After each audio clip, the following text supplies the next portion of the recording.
నూతన కార్యం జరిగించినందుకే మీకు వందనాలు అయ్యా. నీకు స్తోత్రాలు నైనా. ఇదిగో ఒక్కసారి నా దేశాన్ని జ్ఞాపకం చేసుకుంటూ ఉన్నాను. నా దేశం నైనా మీరు చూస్తూ ఉన్నారు. నా దేశ పరిపాలన చూస్తూ ఉన్నారు.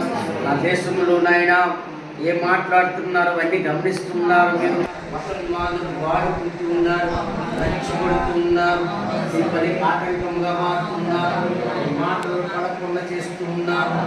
ఎవరైతే నీకు వ్యతిరేకంగా ఈ దేశంలో లేచినారో నజరేయుడైన యేసు నామములో వారు ఈ రోజే రక్షణలోకి వచ్చుదురుగాక, మాత్రములు తిరుగుబడులుగాక, వార్త స్పష్టంగా అర్థం చేసుకుందురుగాక, మానవ విలువలు తెలుసుకుందురుగాక, దేవుని విలువ తెలుసుకుందురుగాక, పరలోకం అంటే తెలుసుకుందురుగాక, నరకం అంటే తెలుసుకుందురుగాక.